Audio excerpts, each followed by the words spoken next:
गल द्रव्य जीव बने अरे।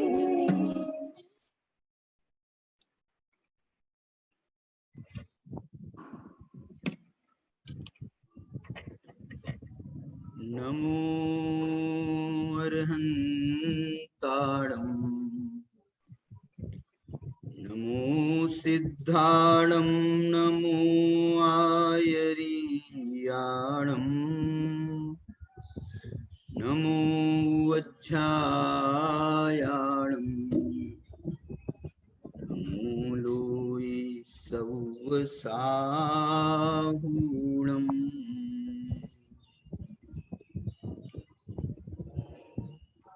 ये ज्ञान मात्र निज भाव मयीमकं माम् भूमिं श्रयन्ति कथमप्यपनीतमोहा ते साधकत्वमधिगम्य भवन्ति सिद्धा मूढास्त्वमुमनुपलभ्य परिभ्रमन्ति। मोक्ष मार्ग की चर्चा हम कर रहे हैं।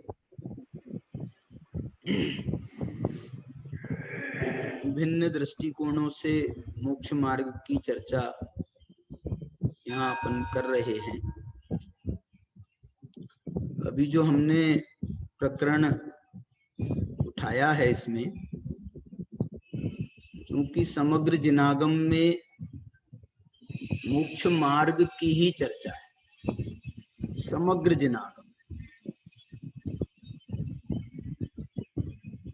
वर्तमान में उपलब्ध जो जिनागम है, हमें उसे 4 अनुयोगों में विभाजित किया गया है। उसमें भी चारों अनुयोगों में मोक्ष मार्ग की ही चर्चा है और कोई चर्चा है ही नहीं। और हम दूसरी चर्चा करें भी क्यों? दूसरी चर्चा क्यों करें? क्योंकि हमारा जो उद्देश्य है, जो हमारा अभीष्ट है, जो हमारा गंतव्य है, जो हमारा प्राप्तव्य है, वो मोक्ष है। इसलिए हम तो जो भी चर्चा करेंगे वो मोक्ष मार्ग की ही चर्चा करेंगे। टोडरमल जी ने मोक्ष मार्ग की चर्चा जब 9वें अधिकार में प्रारंभ करी है, इसको बंद करा दो। मोक्ष मार्ग की जो चर्चा करी है, ये मोक्ष मार्ग की चर्चा में उन्होंने पुरुषार्थ से ही मोक्ष प्राप्ति, 9वें अधिकार की बोल रहा हूं मैं, तो उन्होंने यहां से प्रारंभ किया, पुरुषार्थ से ही मोक्ष प्राप्ति। माने मोक्ष मार्ग जो है वो पुरुषार्थ के ही द्वारा संभव है, तो उन्होंने उसको हाईलाइट किया। मैंने उसको मुख्यता देते हुए उन्होंने मोक्ष मार्ग की चर्चा करी, फिर सम्यक दर्शन की चर्चा प्रारंभ कर दी।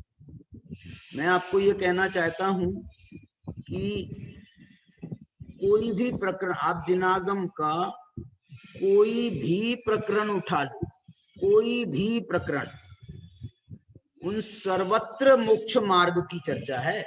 4 अनुयोग तो ये अनुयोगों के माध्यम से हो गई, लेकिन आप यदि जिनागम के कोई भी प्रकरण उठाओ तो आपको मोक्ष मार्ग की चर्चा उसमें अवश्य मिलेगी।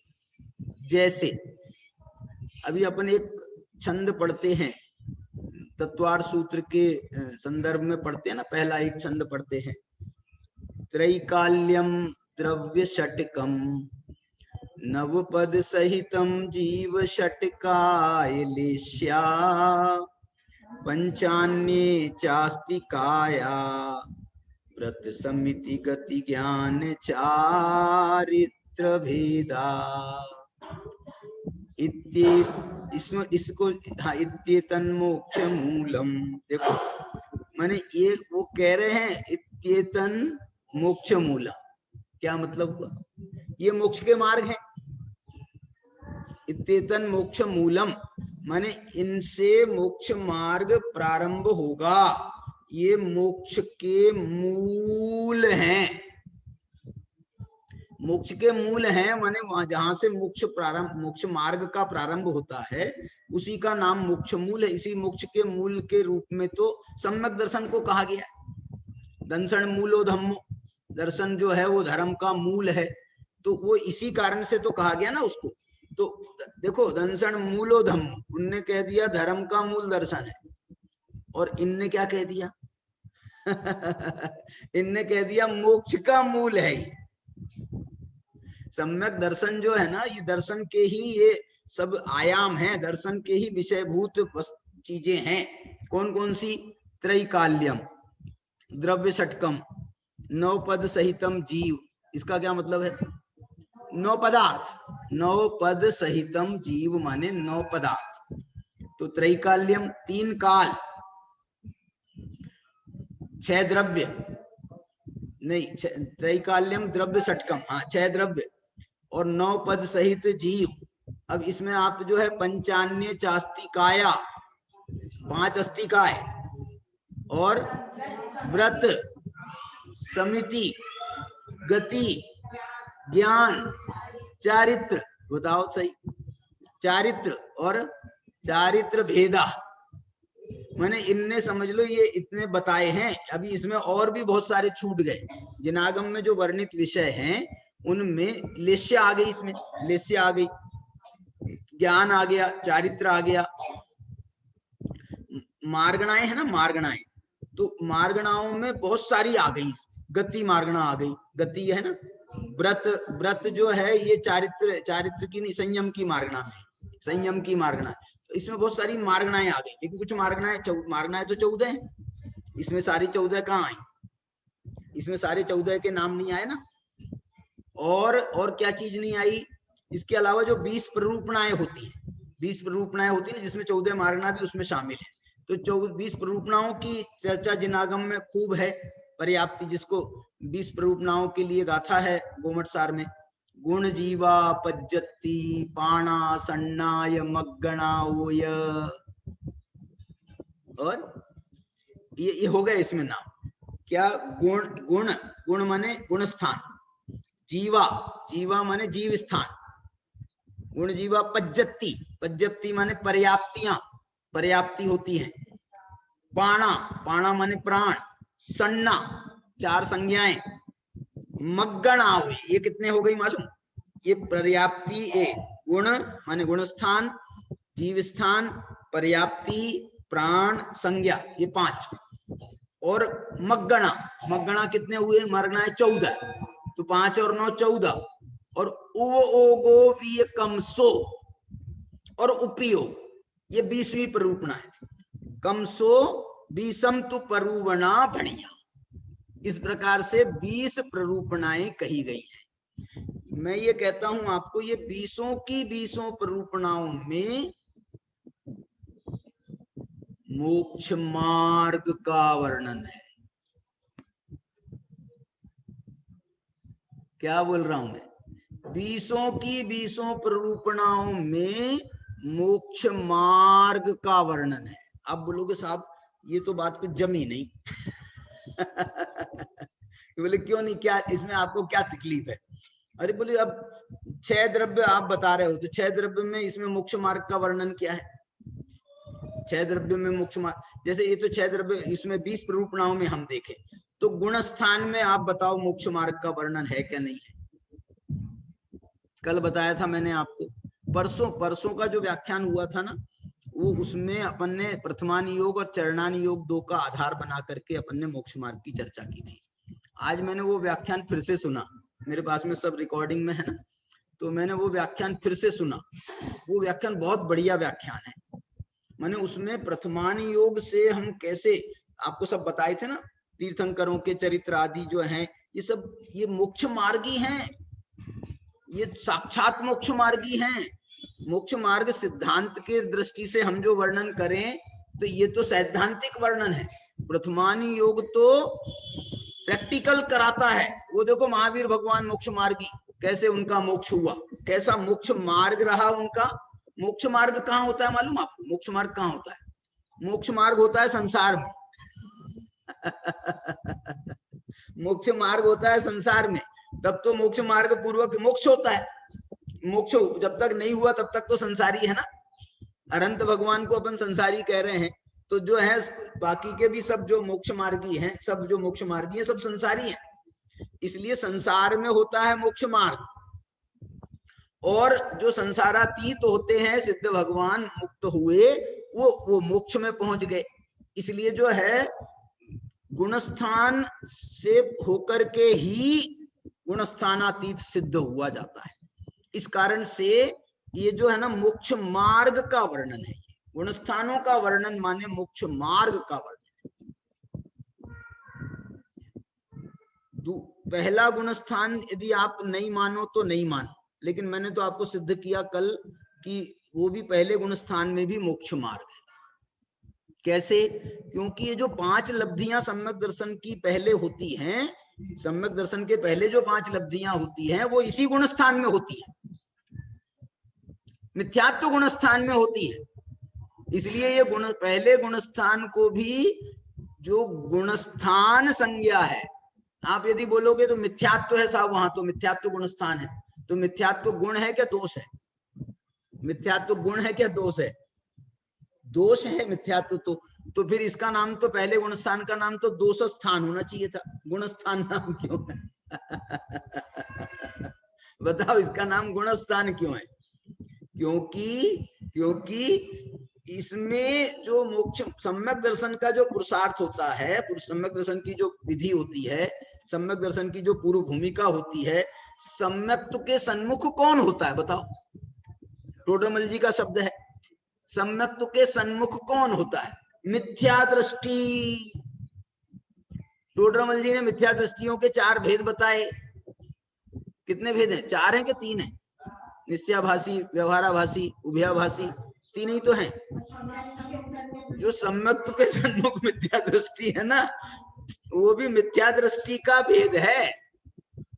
निश्चयाभासी मिथ्या दृष्टि, व्यवहाराभासी मिथ्या दृष्टि, उभयाभासी मिथ्या दृष्टि, सम्यक्त्व सन्मुख मिथ्या दृष्टि, 4 भेद हैं। तो जो सम्यक्त्व का सन्मुख मिथ्या दृष्टि है वो गुणी है कि अगुणी है? ये जो 3 है ना, ये तो अवगुणी है। ये निश्चयाभासी, व्यवहाराभासी, उभयाभासी, ये तो अवगुणी है। इनने भी जिनवाणी पढ़ी है, लेकिन अवगुणी क्यों है? क्योंकि इनने जिनवाणी पढ़ करके अवगुण निकाले, स्वच्छंदता निकाली। उनने जो है व्यवहार शरीर में एकत्व बुद्धि पुष्ट करी, व्यवहाराभास के माध्यम से शरीर में एकत्व बुद्धि पुष्ट करी, क्योंकि शरीर को ही वो अजीव मानते हैं, आत्मा मानते हैं, इसलिए शरीर की क्रिया को ही धर्म मानते हैं। तो व्यवहाराभासी और कौन होता है? शरीर की क्रिया को ही तो धर्म मानने वाला होता है। और उभयाभासी जो है उनने कहा नहीं साहब, हमसे तो कोनो छोड़ो नहीं जा रहा, तो हम तो निश्चयाभासी भी बनेंगे और व्यवहाराभासी भी, उभयाभासी है।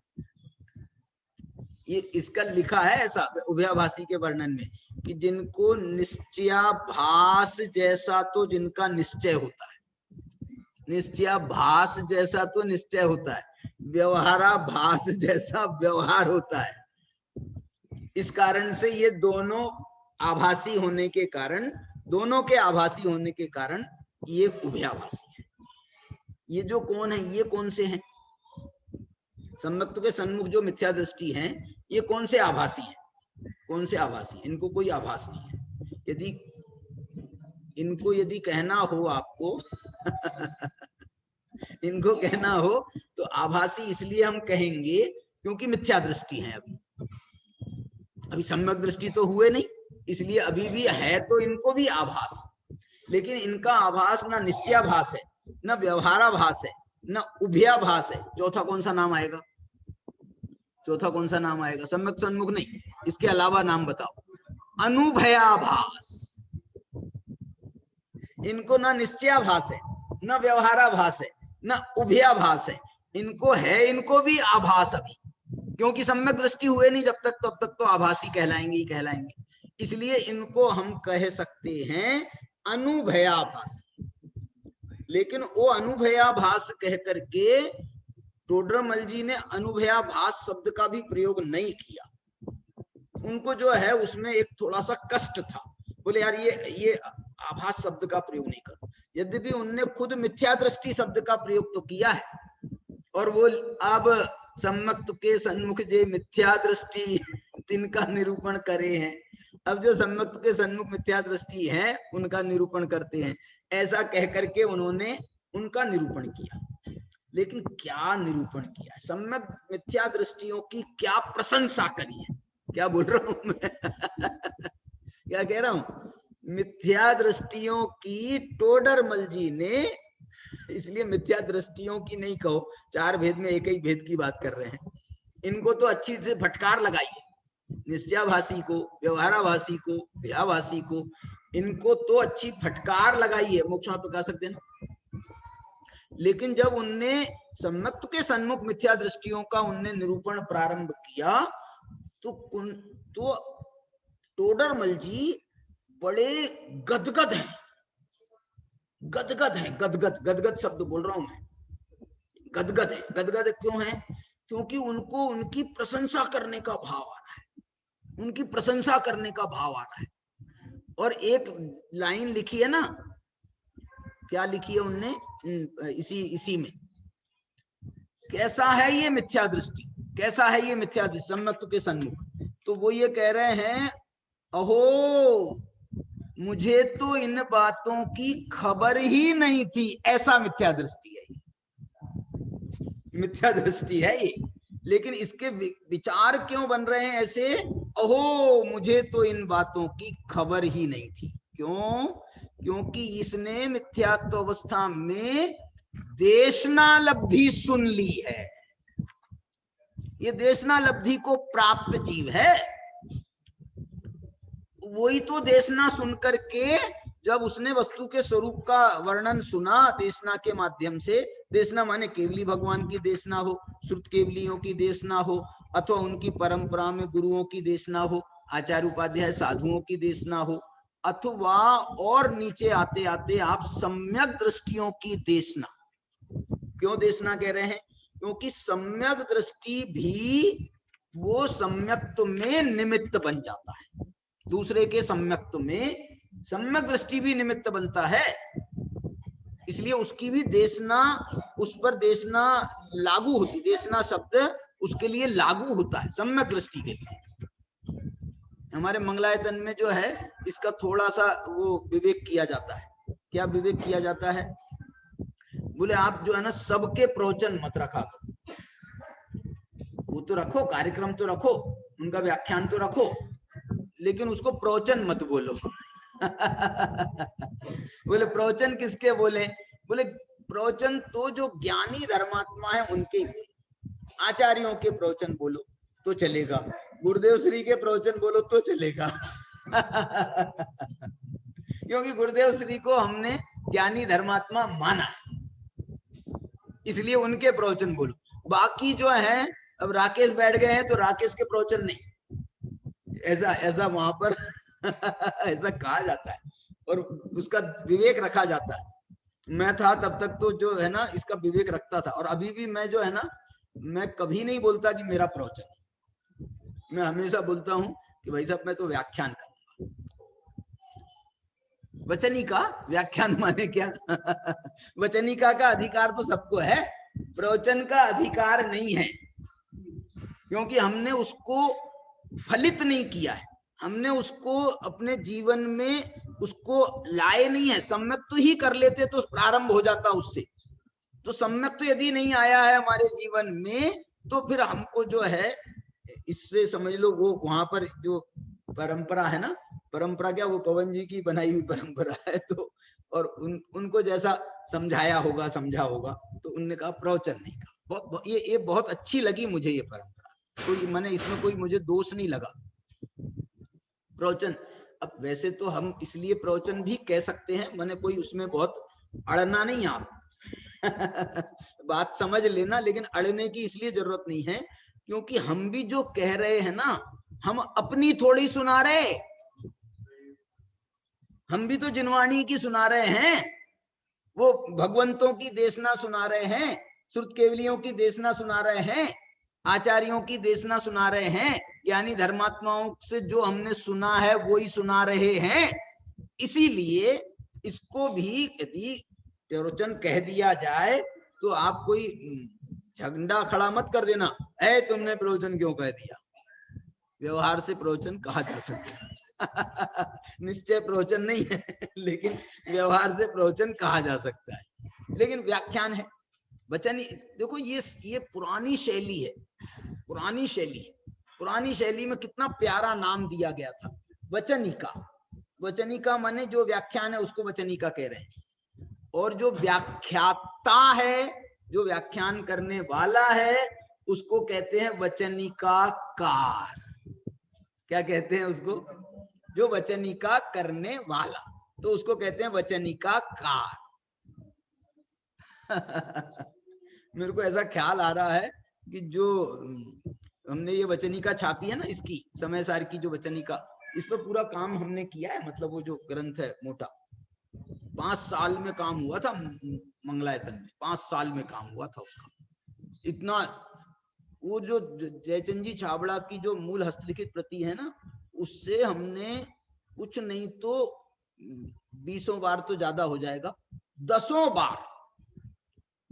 बार हमने उसका पारायण किया है, मिलान किया है उसका, हमने किया 10 बार। इसलिए 20 बार इसलिए कह सकते हैं कि मैंने अकेले नहीं किया, और लोगों ने भी कराया, और लोगों से। वो एक संजय जी है ना दौसा वाले, वो आते थे ना मंगलायतन में, बाकायदा आते थे वो इसके लिए, इस काम के लिए। तो उनने बहुत काम किया, इन लोगों ने काम किया, हमारा तो पूरा परिवार लगा रहता था। दीक्षा, संयम, ये सब जो है वो एक वो रख लेते थे हस्तलिखित ग्रंथ, यहाँ पर मैं उसमें सुधारता था। इन लोगों को वो हस्तलिखित ग्रंथ पढ़ना आ गया, नहीं तो वो पढ़ना कठिन पड़ता है।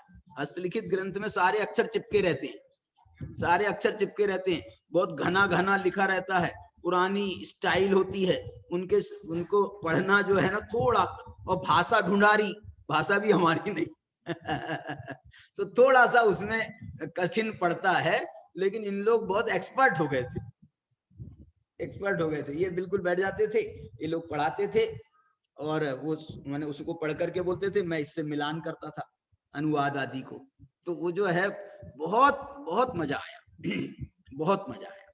तो जो है उसको जब हम लोगों को इतनी बार पढ़ने का मौका मिला, तो वो जो उनका जो है ना, उन महिमा इतनी आई हमारे को जयचंद जी छाबड़ा की, कि हमने उनका इतिहास खोजा, जयचंद जी साहब का इतिहास खोजा, और पूरा उनका इतिहास भी, उनका जीवन वृत्त भी उसमें छापा है।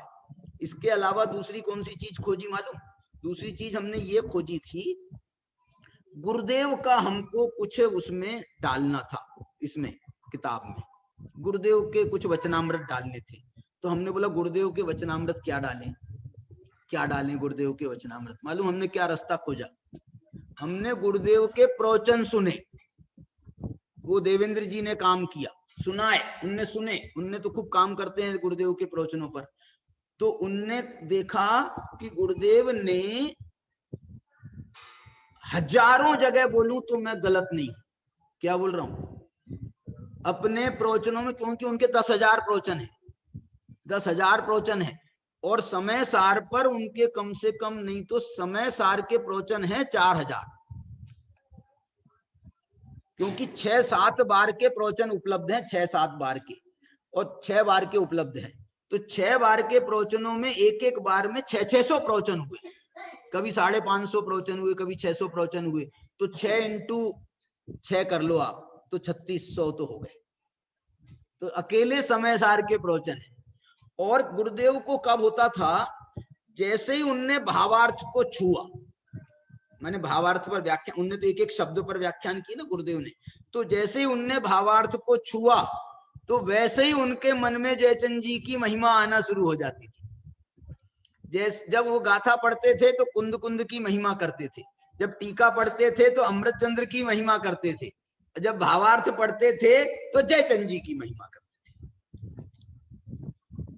गुरुदेव के वचन में, प्रवचनों में आप देखना, आपको एक प्रवचन ऐसा नहीं मिलेगा जिसमें वो आचार्य की महिमा ना कर रहे। कुंद कुंद आदि आचार्य, कुंद कुंद आचार्य की महिमा। माने तो हमने क्या किया कि जयचंद जी के जो उनने महिमा करते थे, तो कभी कोई शब्दों में, कभी दूसरे शब्दों में, कभी तीसरे शब्दों में, तो उसका संकलन किया, बहुत सारा संकलन किया 2500 पेज का, कि यहाँ पर गुरुदेव ने ऐसा बोला, गुरुदेव ने यहाँ पर ऐसा बोला, गुरुदेव ने यहाँ पर ऐसा बोला। फिर उसमें से जो कॉमन मैटर था उसको कम किया, कॉमन बातें भी कहते हैं ना, बार बार वही प्रशंसा में वही शब्द निकलते हैं, तो उसको कम करके जो है मेरे को लग रहा 8 पेज में गुरुदेव के वचनामृत जयचंद जी छाबड़ा के बारे में उसमें हमने छापे। अब गुरुदेव को लेना था ना, और जयचंद जी का काम था, समय सार की वचनिका छप रही थी। ये आपको और कहीं नहीं मिलेगा, ये जो मैं मटेरियल बता रहा हूं ना, ये मटेरियल आपको और कहीं नहीं मिलेगा। तो वो जयचंद जी जो हैं वो बड़े जोरदार, कल का व्याख्यान पूरा जयचंद जी को समर्पित था, पूरा अपन ने उनकी वचनिका के शब्द पढ़े थे ना, ये उपाय उपेय अधिकार के, उनके ही शब्द पढ़े थे, मैंने अनुवाद नहीं पढ़ा था, उनकी ढूंढारी भाषा पढ़ी थी। मैं क्या बात बता रहा था,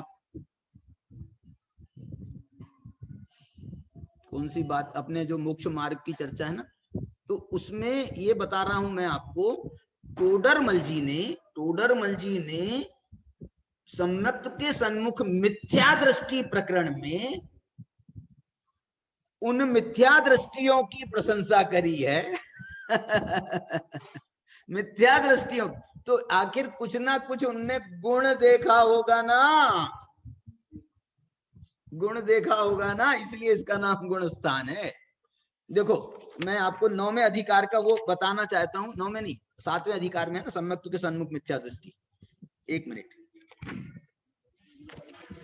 शायद 256 पेज है 257, क्या बोल रहे, 257, हाँ 257 पेज पर है क्या परिचय।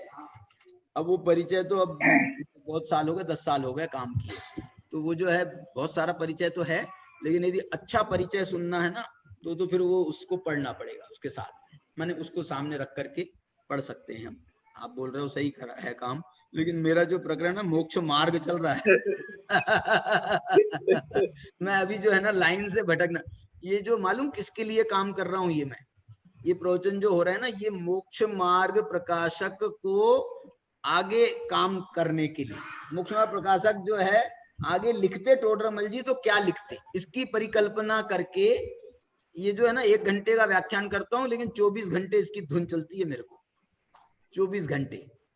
तो इसलिए जो है मैं उसको थोड़ा सा डाइवर्ट नहीं करना चाहता हूँ। यदि कभी कहें तो अपन जो है ना वो संयम को कहेंगे, तो जो है शाम को सभा में वो सुना सकते हैं, कोई बात नहीं है। चलिए देखो इसमें टोडरमल जी ने कितना क्या प्रशंसा कर रहे हैं। अब सम्यक के सन्मुख जो मिथ्या दृष्टि है उनका निरूपण करते हैं। कोई मंद कषाय आदि का कारण पाकर ज्ञाना वर्णादि कर्मों का क्षोभसम हुआ। ये गुण समझे, गुण और दोष, माने ये जो है इनने ये काम जो है अनायास हो गया।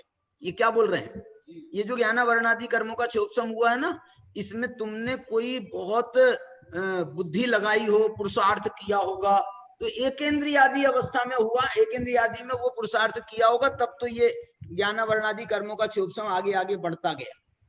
वो एकेंद्रीय निगोद से जीव निकला है बाहर, उसने कोई गुण किया है कि दोष किया है, बताओ मुझे, बताओ आप। निगोद से जीव निकला है तो उसने कोई गुण किया है कि दोष किया है, माने उसने कोई अच्छा काम किया होगा, कोई भले विचार किए होंगे। शुभ अशुभ का जो परिणमन है ना भाई साहब, शुभ अशुभ का जो परिणमन है, ये तो अपन बाद में शुभ अशुभ का नाम देते हैं अपन, वास्तव में तो तीव्र मंद होती है कषाय, परिणामों में तीव्र मंदपना आता है, भावों में तीव्र मंदपना आता है। तो वो जो तीव्र मंद का भेद है ये निगोदिया को भी बनता है, हर अंतर मुहूर्त में उसके भी परिणाम तीव्र कषाय से मंद कषाय, मंद कषाय से तीव्र कषाय, निगोदिया का भी ऐसा परिणमन होता है। क्यों? क्योंकि ये कषाय की स्थिति अंतर्मुहूर्त से ज्यादा है ही नहीं, एक कषाय की स्थिति अंतर्मुहूर्त से ज्यादा नहीं है, तो तीव्रता में है चल रहा है जीव, तो वो मंदता में आएगा। कितनी देर रहेगा? अंतर्मुहूर्त तो वहां भी रहेगा, और उसको छलांग लगा करके फिर तीव्र में चला जाएगा, फिर तीव्र से मंद में हो जाएगा। ऐसा तीव्र मंद। इसके लिए जो है ना, एक बार गुरुदेव ने उदाहरण दे दिया था, शास्त्र में आता है उदाहरण। उनने उदाहरण क्या दे दिया था? काय का उदाहरण बता रहा हूं मैं, दूसरा उदाहरण दे रहा हूं। गुरुदेव ने एक बार ऐसा उदाहरण दे दिया था, ये तीव्र से मंद कषाय, मंद से तीव्र कषाय, ये कषाय बदलती रहती है ना, इसमें जो तुम खुश हो रहे हो कि साहब हमने मंद कषाय कर ली, अरे बाप रे हमने कितनी मंद कषाय। तो गुरुदेव ने एक बार ऐसा कहा था, कहीं शास्त्र में उदाहरण मिला उनको, उनने ये कहा कि कसाई को भी होता है। क्या बोला? क्या बोला? तीव्र मंद जो कसाई का भेद है ना, जो कसाई है ना, कसाई समझ गए, उसको भी ये कसाय में तीव्र मंद पना होता है। तूने मंद कसाय कर ली तो तूने कौन सी उपलब्धि कर ली बड़ी? तू अपने आप को तोपचंद समझ रहा है। मंद कसाय कर ली तो तू कह रहा है कि मैंने देखो कितना बड़ा। अरे वो भी कर लेता है। क्यों? क्योंकि एक जैसी स्थिति रह नहीं सकती है। हम बोले निगोदिया कर लेता है, कसाई तो पंचेंद्रिय संगी। निगोदिया से अच्छा है क्या? नहीं। अब अच्छे बुरे की तुलना करो आप। पुण्योदय से मनुष्य पर्याय पाई है, उसने भी भले ही कसाई बना है, लेकिन वो भी इतना पुण्यात्मा तो वो भी है, क्योंकि मनुष्य गति पुण्य से मिलती है। तो उसको मनुष्य गति मिली है तो पुण्यात्मा है क्या पापी है? इस अपेक्षा से। जो भाव कर रहा है उस अपेक्षा से नहीं, जो उसके पास में मनुष्य गति है, जो उसको संगीपना मिला है, वगैरह वगैरह जो उसको उपलब्धियां हुई हैं, सम्यक दर्शन प्राप्त करने की योग्यता है उसके पास भी। सामर्थ्य की बात है। अभी परिणामों में नहीं है वैसी स्थिति। परिणामों में तो मंद कषाय नहीं होगी ना, तो मंद कषाय के बिना वो योग्यता का जो है परिपाक नहीं होता है। मंद कषाय में ही सम्यक दर्शन के प्राप्त करने की योग्यता का परिपाक होता है। मंद कषाय होना चाहिए। कितनी तीव्र से तीव्र कषाय हो, लेकिन उसमें भी मंदता होगी तो सम्यक दर्शन की पात्रता आती है। 7वें नरक में सम्यक दर्शन हो सकता है। 7वें नरक में लेस्या कौन सी है 7वें नरक की? कृष्ण लेस्या, परम कृष्ण लेस्या। कृष्ण लेस्या तो और पहले से प्रारंभ हो गई, 5वें 6ठे नरक से चालू हो गई। मैंने 3 लेस्या है ना, अशुभ लेस्याएं, तो 5वें 6ठे नरक से चालू हो गई कृष्ण लेस्या। लेकिन इसकी जो 7वें नरक की लेस्या मानी है, ये तीव्र, परम तीव्र। अब ये कह रहा हूं मैं तीव्रतम कह लो, परम तीव्र माने तीव्रतम। तो ये जो तीव्रतम लेस्या है, उसके बाद भी उसको सम्यक दर्शन की पात्रता है। सम्यक दर्शन होता है उसको। किसको? 7वें। होता है का मतलब क्या? क्योंकि सम्यक दर्शन साथ में लेकर के 7वें नरक में जाता नहीं है, इसलिए होता है। होता है माने वही पैदा करता है वो नारकी, 7वें नरक का नारकी पैदा करता है। तीव्रतम कृष्ण लेस्या वाला कैसे करता है? कैसे करता है? उसकी उसमें भी थोड़ी मंदता आती है, तब उसमें वो सम्यक दर्शन उत्पन्न होता है उसमें। क्यों? क्योंकि एक जैसा परिणाम तो नहीं होता है ना, एक जैसा परिणाम नहीं होता है। सम्यक दर्शन जो है मालूम आपको, कापोत लेस्या वाले को नहीं होगा और कृष्ण लेस्या वाले को हो जाएगा। क्या बोल रहे पंडित जी? होश में हो क्या नहीं? अरे उसकी भी छोड़ो, शुक्ल लेस्या वाले को भी सम्यक दर्शन नहीं होगा और कृष्ण लेस्या वाले को हो जाएगा। क्या मतलब है? शुक्ल लेस्या में भी यदि उसका परिणाम तीव्रता की तरफ है, शुक्ल लेस्या के भी तीव्र मंद भेद है, लेकिन ये शुभ है ना, तो इसमें शुभ माने क्या होता है?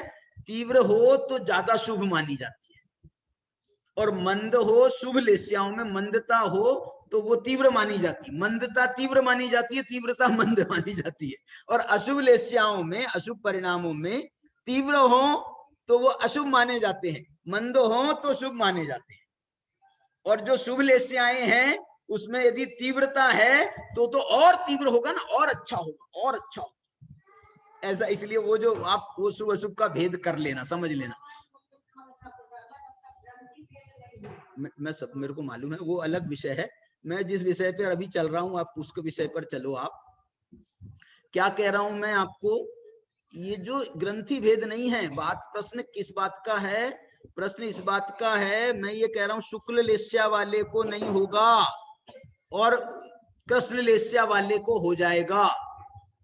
कौन सी ऐसी परिस्थिति है कि शुक्ल लेस्या वाले को नहीं होगा और कृष्ण लेस्या वाले को हो जाएगा? परिस्थिति ये है कि शुक्ल लेस्या वाले के परिणाम यदि गिरती की तरफ है, गिरती की तरफ है, गिरती समझ गए, माने हल्के हो रहे हैं परिणाम। इसमें क्या है, सम्यक दर्शन होने के लिए परिणाम आपके बढ़ती की तरफ होनी चाहिए, परिणाम आपके अच्छे होने चाहिए। यदि आपके गिरते हुए परिणाम है तो सम्यक दर्शन नहीं हो सकता। आपके परिणाम बढ़ते हुए होना चाहिए, भले ही कृष्ण लेस्या के परिणाम हो, लेकिन कृष्ण लेस्या में यदि बढ़ते हुए परिणाम होंगे तो उसको सम्यक दर्शन की पात्रता है। क्या बोला? कृष्ण लेस्या में, कृष्ण लेस्या में क्या बोला मैंने? कुछ गलत बोल दिया? अब तुम समझ लेना। कृष्ण लेस्या में यदि घटते हुए परिणाम होंगे तो सम्यक दर्शन का पात्र है, और यदि उसके परिणाम तीव्रता की ओर जा रहे हैं, तीव्रता की ओर जा रहे हैं, तो वो सम्यक दर्शन का पात्र नहीं है। इसी प्रकार से शुक्ल लेस्या में जिसके परिणाम घटती की तरफ हैं, घटती माने वो तीव्र मंद की घटती नहीं समझो, घटती मतलब बुरे हो रहे हैं या गिरते हुए परिणाम है उसके, तो एक लेवल तक तो शुक्ल लेस्या कहलाएगी ना, वो शुक्ल लेस्या ही कहलाएगी। तो उनके जो है उनको नहीं है योग्यता, वो नहीं सम्यक दर्शन प्राप्त कर सकते, नहीं कर सकते। इसलिए जो है ना मालूम, चंडाल को हो जाएगा सम्यक दर्शन, हमको नहीं होगा। क्यों? कभी हमारे परिणाम गिरते हुए परिणाम हो हमारे, तो हम सम्यक दर्शन के पात्र नहीं है उस समय। और वो चंडाल के परिणाम यदि उस समय उज्ज्वलता की ओर हो, भले ही उसकी उज्ज्वलता हमारी उज्ज्वलता के बराबर नहीं है, लेकिन उसकी सन्मुखता है ना, सम्यक्त्व की सन्मुखता बन गई, वो सन्मुखता बन गई तो वो सम्यक्त्व का पात्र बन गया।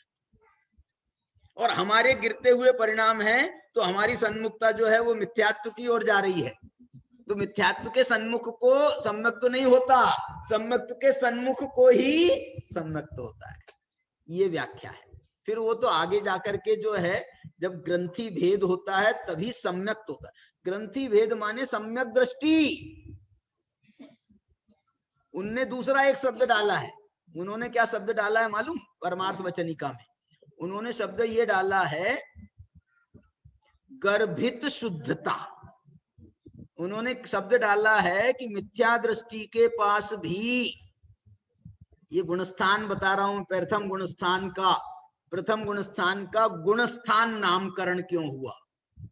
इसलिए हुआ कि उसके पास भी, जो बनारसी दास जी ने लिखा है परमार्थ वचनिका में, उन्होंने लिखा है कि उसके पास भी गर्भित शुद्धता है अशुद्ध, मिथ्या दृष्टि है ना, तो है अशुद्ध, लेकिन उसके पास भी गर्भित शुद्धता है। और ऐसा भी लिखा है, बहुत बढ़िया शब्द है उनके, इसकी जो गर्भित शुद्धता है वो ऊपर की ओर चली, ऐसा लिखा है, कुछ ऐसा शब्द है, ऊपर की ओर चली माने ऊर्ध्वगमन स्वभाव को प्राप्त होती है, वो ऊर्ध्वता को चली।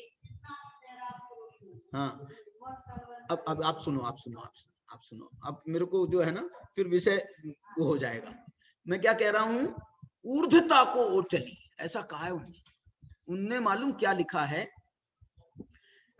कि एक तो शुद्ध परिणाम, शुद्ध परिणाम हो, शुद्ध भाव हो, तो वो तो ऊर्ध्वगमन स्वभावी है ही। और जो अशुभ परिणाम है वो है अधोगमन स्वभावी, नरक में ले जाते हैं ना, तो वो अधोगमन स्वभावी है। शुभ परिणाम कैसे है? तो उन्होंने कहा कि जो शुभ परिणाम है ना ये भी ऊर्ध्वगमन स्वभावी है। क्या बोल रहा? कैसे है परिणाम? शुभ परिणाम ये ऊर्ध्वगमन स्वभावी है। ऊर्ध्वगमन माने भले मोक्ष नहीं पहुंचाते हैं लेकिन स्वर्ग तो ले जाते हैं ना, तो ये स्वर्ग कहाँ है? स्वर्ग भी तो ऊपर ही है ना, स्वर्ग भी तो ऊपर है ना, तो ये इनका स्वभाव भी ऊर्ध्वगमन है। शुभ परिणाम को लिखा है ये बहुत हिम्मत वाली बात है, ये बहुत हिम्मत वाली बात है। शुभोपयोग है, शुभ परिणाम है, शुभ भाव है, ये कोई अधोन्मुखी नहीं है ये ऊर्ध्वोन्मुखी।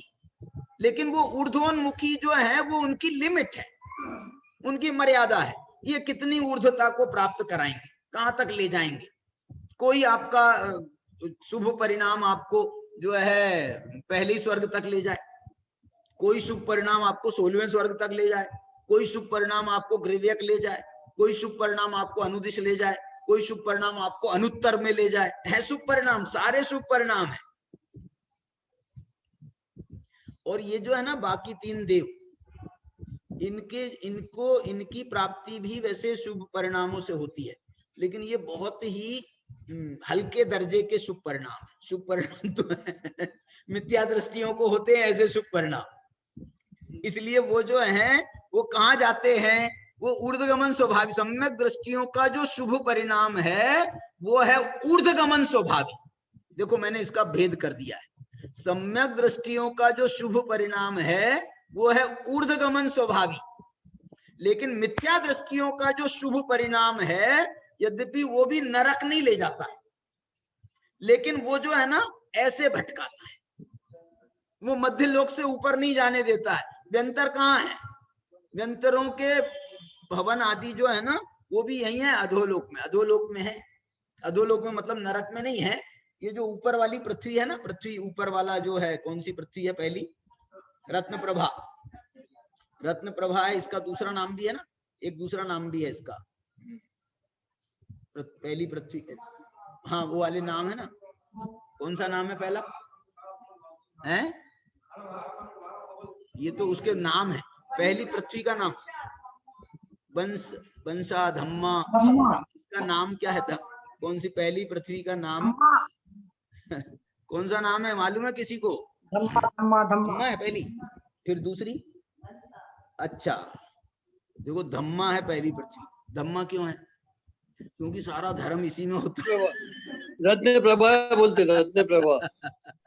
धम्मा पृथ्वी के ऊपर ही तो ये अपना सारा ये बैठे हैं ना अपन लोग, मनुष्य गति वाले, तो इसलिए वो धर्म का इसका नाम धम्मा है।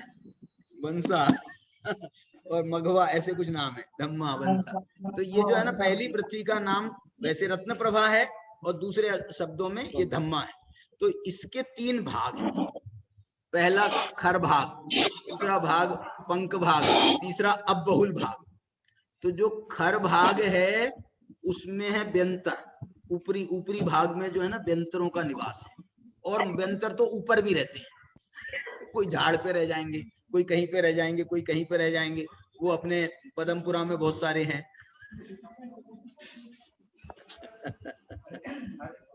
हैं? नहीं तुम जाते हो, तुमको चढ़ जाए तो तुम उधर चले जाते हो, और तुम उधर छोड़ आते हो, और फिर तुम यहाँ तो आ जाते हो, तुम तो ठीक हो जाते हो। वे तो उधर ही रह गए। मजाक कर रहा हूं। तो मैं क्या कह रहा हूं, तो ये जो है ना ये ऊपरी भाग में ये रहते हैं, व्यंतरों के निवास है, और ऊपर भी है उनके निवास। फिर जो दूसरा भाग है, पहला भाग कौन सा है? खर भाग। दूसरा भाग है पंख भाग। पंख भाग में भवनवासियों के भवन है। और तीसरा भाग है अबहुल, वहां किनका निवास है? वहां नरक है पहला। प्रथम नरक के जो बिल हैं वो अबहुल भाग में, प्रथम नरक के जो बिल हैं वो अबहुल भाग में। तो 3 भाग है ना, तो ऐसे इनका बंटवारा है, ऐसे इनका बंटवारा है। पहले भाग में कौन है? व्यंतर। दूसरे भाग में, अब आप बोलोगे साहब इनको ऊपर, इनको भवनवासियों को ऊपर रख लेते, व्यंतरों को नीचे रख लेते, तुम्हारा क्या चला जाता? हमारा कुछ नहीं चला जाता। इसका भी कारण है। कारण क्या है बताओ?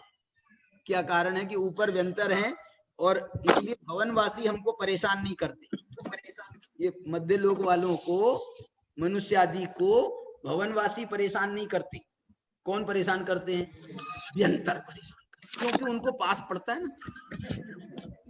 और नरक जो है वो जो है ना वो भवनवासियों को पास है और उनको पास होना चाहिए। क्यों?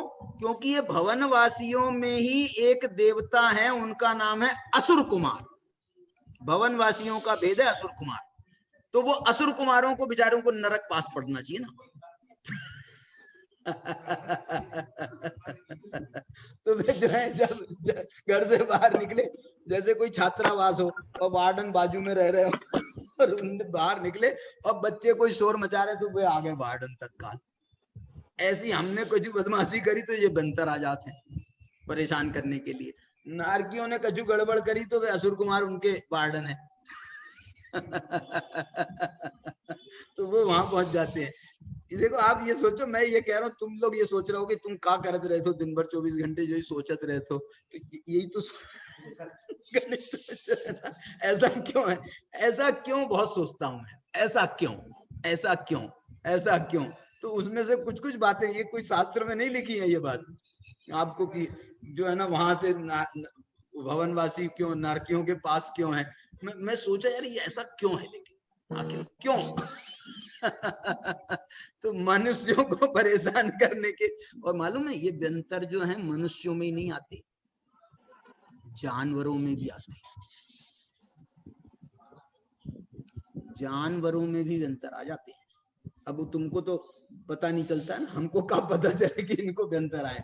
बहू को आ जाए तो पता चल जाता है।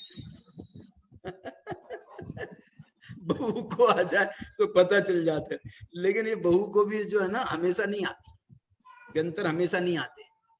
बोले नहीं हमको तो लगा थे जब आ जाते ना, लेकिन काय कारण आ रही है मालूम, व्यंतर के कारण नहीं आ रही। माने नौटंकी करी है, क्योंकि तुम तभी मानत हो। सास कंट्रोल में कब आती है।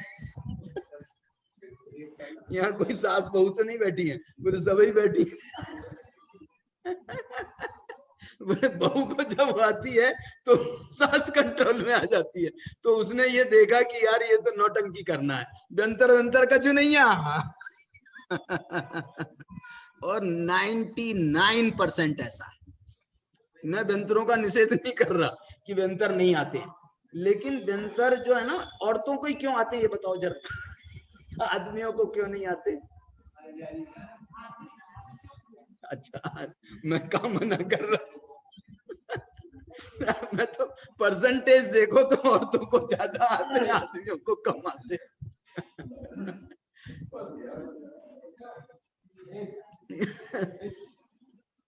चलो ये देखो बहुत मार्मिक, ये टोडरमल जी का ये सुनने लायक है ये वाला जो मैं मिथ्या।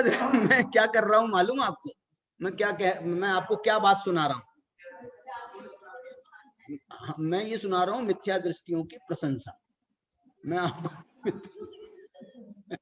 मिथ्या दृष्टियों की प्रशंसा कर रहा हूँ। आप बोलोगे साहब ऐसा तो नहीं होना चाहिए, तुम क्या कर रहे हो, ये तो आगम विरुद्ध बात है, मिथ्या दृष्टियों की प्रशंसा करते हो। मैं क्यों कर रहा हूँ, मैं थोड़ी कर रहा हूँ, टोडरमल जी ने करी। और टोडरमल जी ने नहीं करी, नेमी चंद्राचार्य ने करी, नेमी चंद्र सिद्धांत चक्रवर्ती ने, लब्धि सार में करी।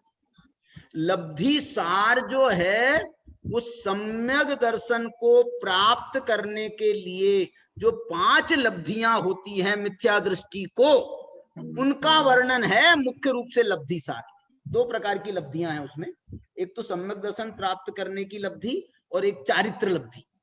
तो चारित्र प्राप्त करने की जो लब्धि होती है ना वो चारित्र लब्धि में जाता है, और ये सम्यक दर्शन प्राप्त करने की जो 5 लब्धियां हैं ये सम्यक दर्शन की 5 लब्धियां हैं, ये मिथ्या दृष्टि को होती हैं। बोलो ग्रंथ लिखे हैं, आचार्यों ने लिखे हैं।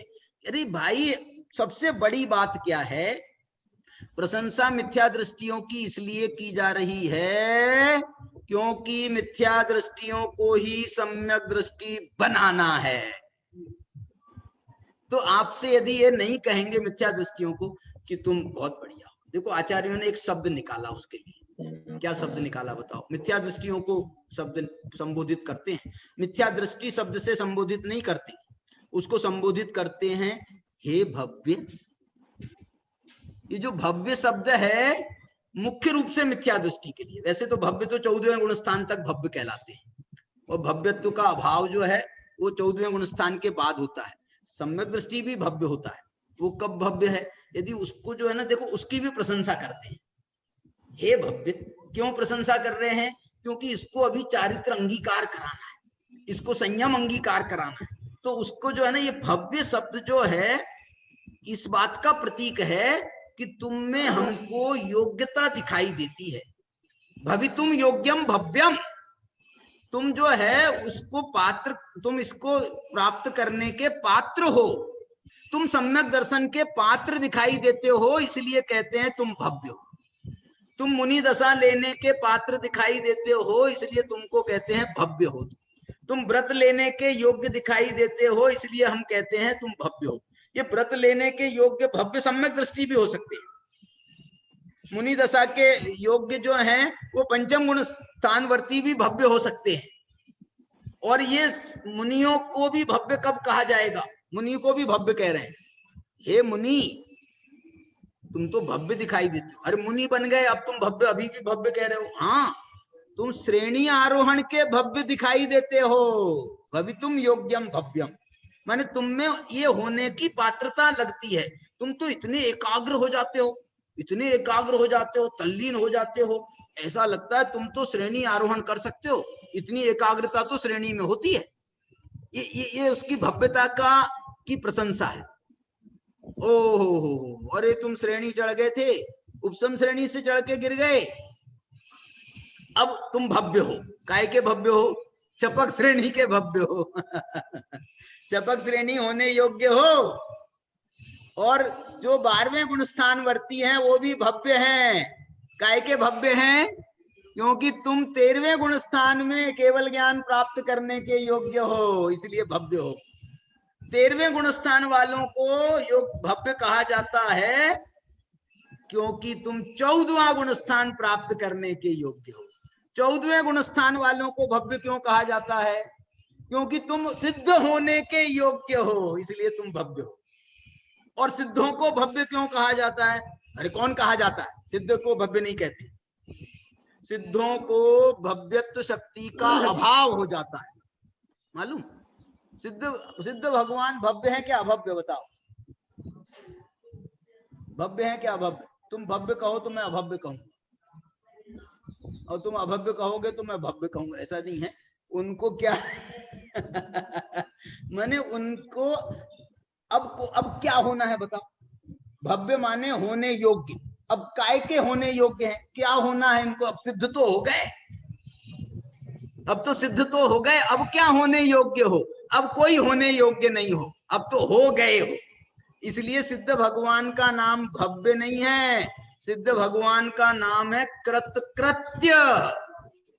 कृतकृत्य माने जो कुछ करना था कर लिया। कृतकृत्य, करने योग्य को कृत कहते हैं, और कृत्य कहते हैं कर लिया। जो करने योग्य था वो कर लिया, इसका नाम है कृतकृत्य। तो इसकी प्रशंसा करते हुए टोडरमल जी लिख रहे हैं। एक थोड़ा सा सुना देता हूं, समय हो गया नहीं, अभी है 5 मिनट का समय। देखो, अब सम्यक के सन्मुख जो मिथ्या दृष्टि है उनका निरूपण करते हैं। कोई मंद कषाय आदि का कारण पाकर ज्ञाना वर्णादि कर्मों का क्षोपसम हुआ। आप बोल रहे हो, आप बोलोगे साहब इसमें तुम प्रशंसा क्यों कर रहे हो? इसका नाम क्षोपसम लब्धि है, इसका नाम क्षोपसम लब्धि है, इसलिए प्रशंसनीय है। तथा जिससे तत्व, देखो प्रशंसा क्या कर रहे हैं? क्षोपसम हुआ जिससे तत्व विचार करने की शक्ति हुई, है कि नहीं गुणस्थान? तथा मोह मंद हुआ, ये विशुद्धि लब्धि, दूसरी लब्धि में पहुंच गए, है कि नहीं? प्रशंसनीय कार्य किया कि नहीं किया? जिससे तत्व विचार में उद्यम हुआ, और बाह्य निमित्त देव गुरु शास्त्रादि का हुआ, जिससे सच्चे उपदेश का लाभ हुआ। ये देशना लब्धि।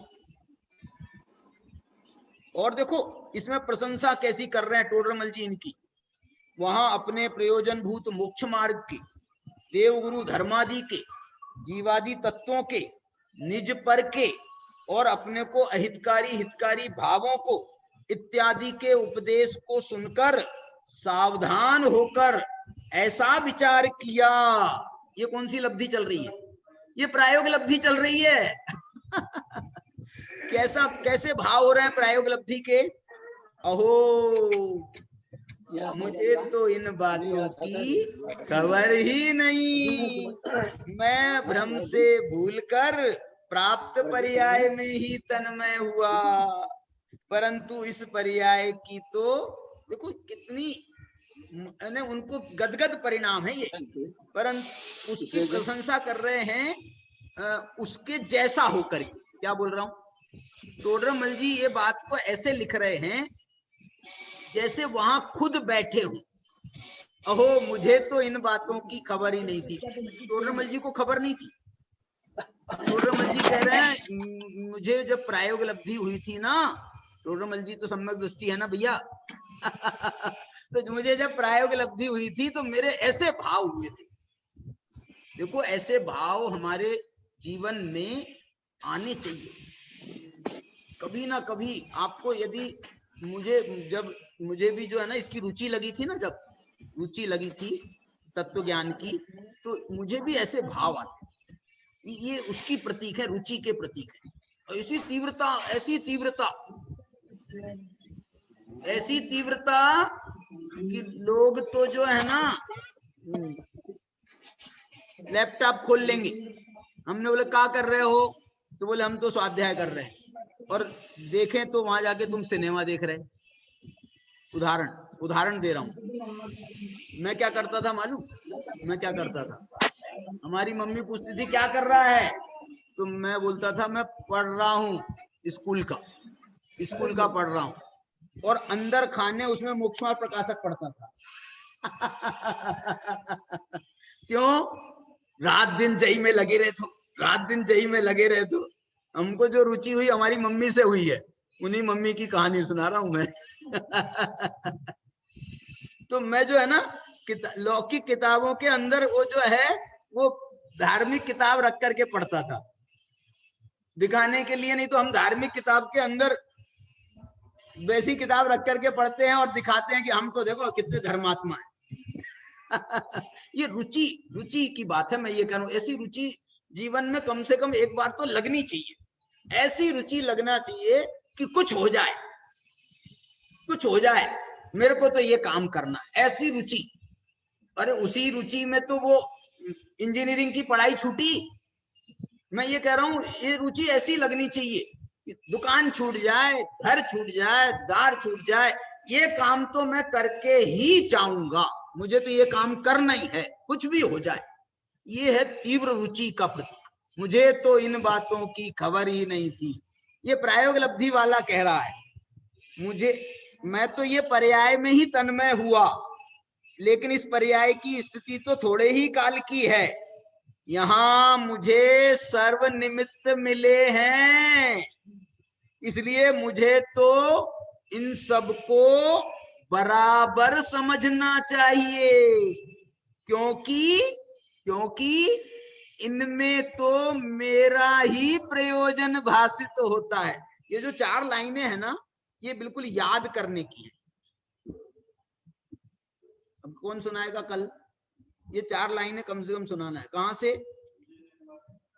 अहो मुझे तो इन बातों की खबर ही नहीं थी, मैं भ्रम से भूलकर प्राप्त पर्याय में ही तन्मय हुआ, परंतु इस पर्याय की थोड़े ही काल की स्थिति है।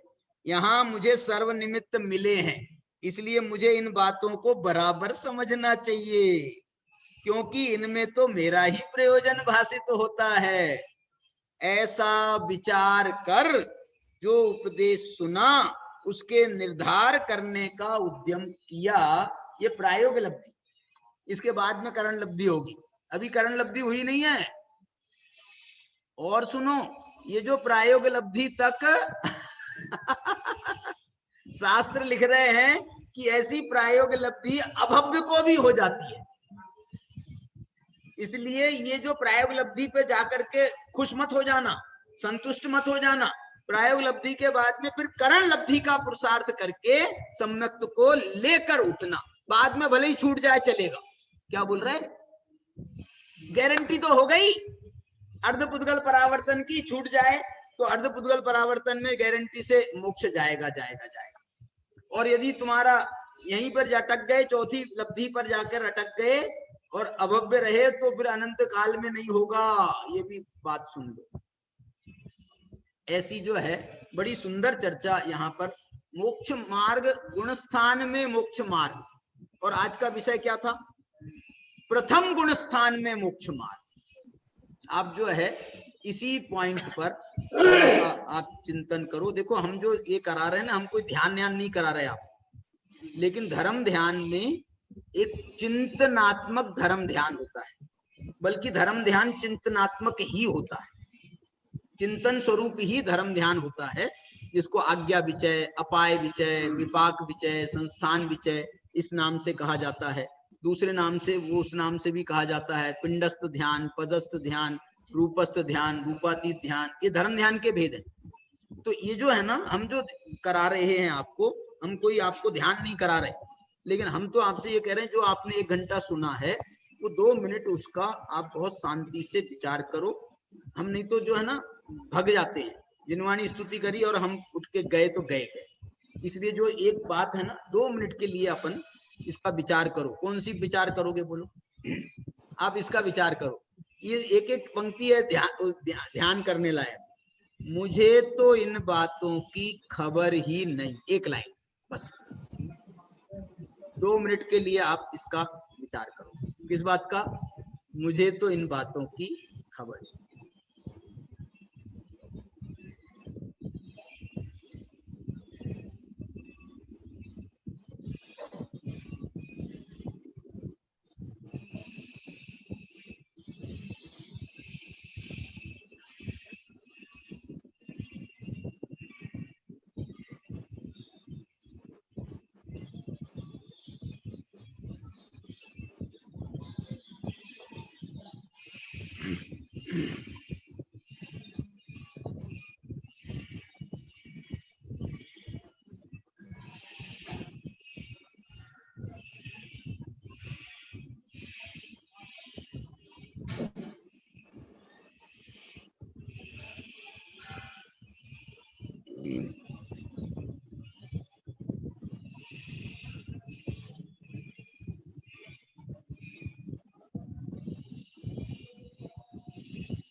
चलिए जिनवाणी स्तुति करेंगे। कौन करा रहा है? आ जाओ, उनको कराओ जिनवाणी स्तुति।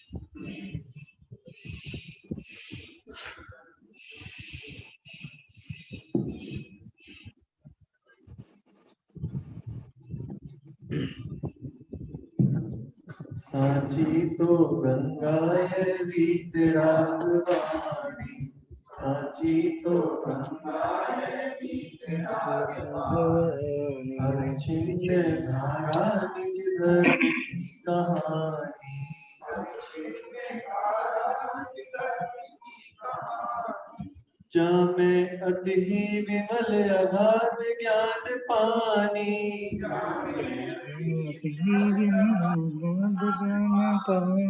जहाँ नहीं संशय आदि पंख की निशानी, साची तो गंगा है वीतरागवाणी, अविच्छिन्न धारा की कहानी। सप्तभंग जह तरंग उछलत सुखदानी, सप्तभंग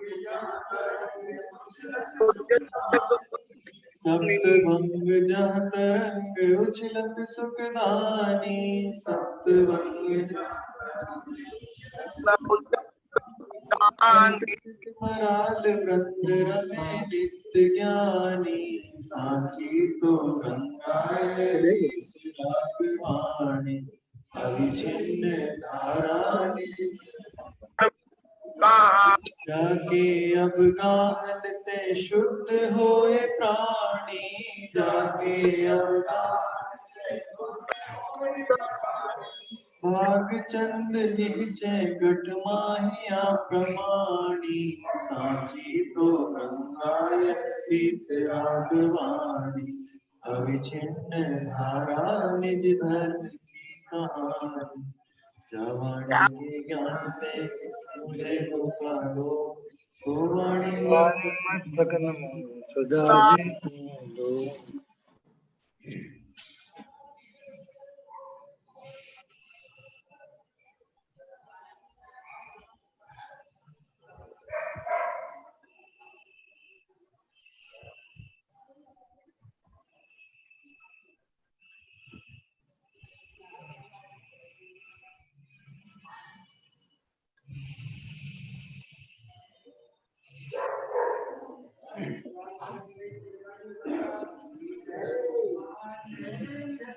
जय बोलो द्वादशांग रूपी जिनवानी माता की जय।